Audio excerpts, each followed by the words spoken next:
Artemas Lowman resides on a steep area of land in Ottley Hall, which would be one of the last places one would expect to find an agribusiness enterprise.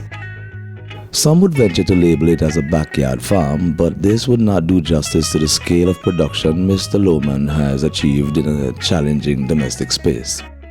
Mr. Lowman explained his humble beginnings in farming and detailed how he gradually transformed his steep yard into a vegetable production business by creating a series of terraces on which to cultivate his crops. Mr. Lowman. My name is Artemas Lowman. I'm a farmer that owns two farms, one here in Ottley Hall and one up Old Montrose, Block 2000. I started doing farming with my grandfather from a very early age, but he never used to be doing vegetables. He was a yam farmer. There's where he get a love for the land. And doing that with him now, we had always drove things from the mountain, bring it down to the roadside on a donkey. It was fun, Then I leave and I went to Canada, and I was doing the same thing here, vegetable farming for at least 10 years. I used to just keep going up and coming down, going up and coming down. And come back here, just rest it down because, what I see up there first with all this other chemical, I didn't really like it. And to start a farm here, they say you got to have this manure and that manure. And I didn't like it. My thing is now is trying to be to stay organic. On this near 45-degree incline, he used different types of material as lumber and concrete blocks to frame his grow boxes and pathways. He said that he filled his grow boxes with composted material, chicken dung, ash from coal pits, and other organic matter which would formulate a nutrient-rich soil with the capacity to sustain healthy plant growth. He admits that he does not apply any petroleum-based synthetic fertilizer, neither does he use harmful agrochemicals. To get here like how it is now, I used to be jogging stuff from elsewhere, like people who have coal pits and stuff. I drove all the stuff that they leave back there and I build up this area here. So this area here have no chemical in it. There is foul manure behind you, and there is grass, and there is another black stuff in the bag that I use to do whatever I'm doing.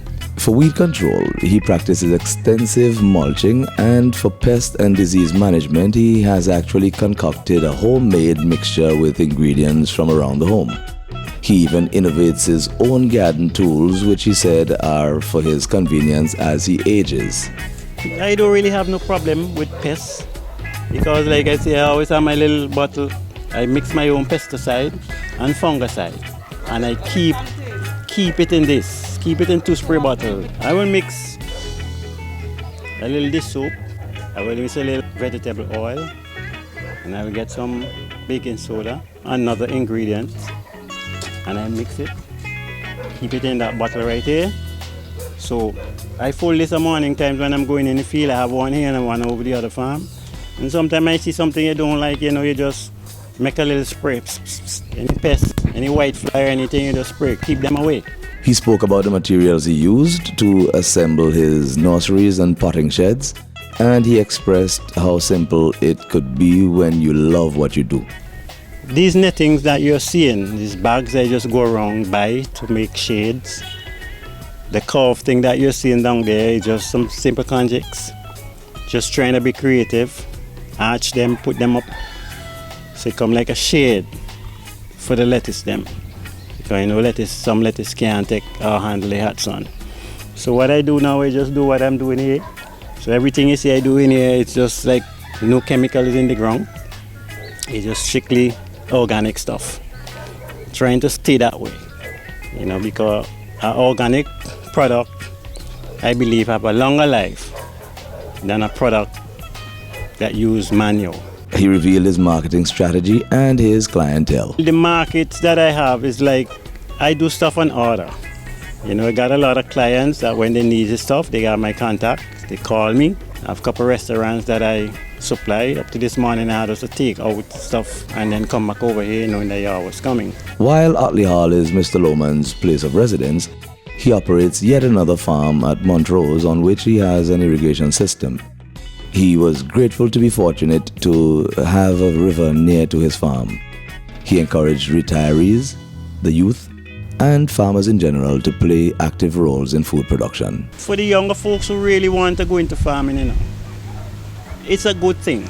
I mean, young ones today feeling that, okay, they plant something, they gotta wait too long before they could get $1 out of it. But it's patience.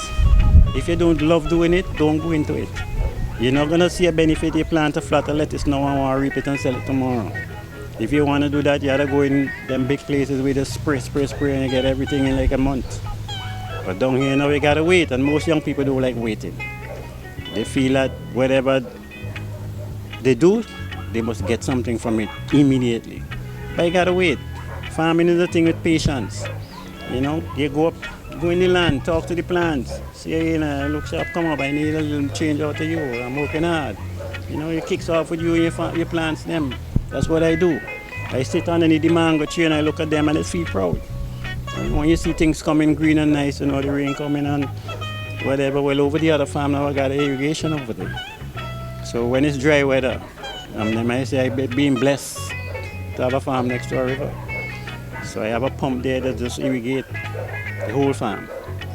Yeah, very nice. It's profitable for me because I want to please my customers. Sometimes if I don't have the stuff that they ask, I make sure I get it for them because you have to keep your customers. So if somebody needs a portion of my lettuce and I don't have the amount that they want, I got another friend at the farm, I say, well, hook me up. And that's what I like to do. I like to find things for my customers so that they can be happy. For a person who retired, you don't have to retire and look out and watch the land. Still have something close around you that you could always walk outside and see, let me go take a little old cutlass because that's where they use on chup. They're really nice. So my main thing is to let people know that there is a small farm in Ottley Hall. You coming around, you look up, you can't miss it. There is just hoop houses, what they call them. Just look up the hill, you see hoop house. You will see this one in first and there is another one in the background there. What I do is, I plant vegetables. You call me up, Ati, what you have? Just say Ati. Don't try to fight up and say Mr. Lowman. Just say Ati, what you have? It's easier. And I could always tell you what I have. And if you need it, just give me a call. I do more deliveries right around town. I reach as far as Annisville, delivering stuff. I have some people down in Canamon and down in Union that when they want the stuff to carry down, they find me. The wife do seasoning also. Some of these stuff that produce right here on the land, the wife do seasoning. And when they order the lettuce and the cucumbers or whatever, I say, do you want a couple of bottles of seasoning to go down with that? Fine. One lady make a package the other day. Cucumber, sweet pepper, all the vegetables. And on the side now she walk with seasoning. One for her mother and one for her husband's mother. So getting these things out, that's all I want. To just get whatever we do out.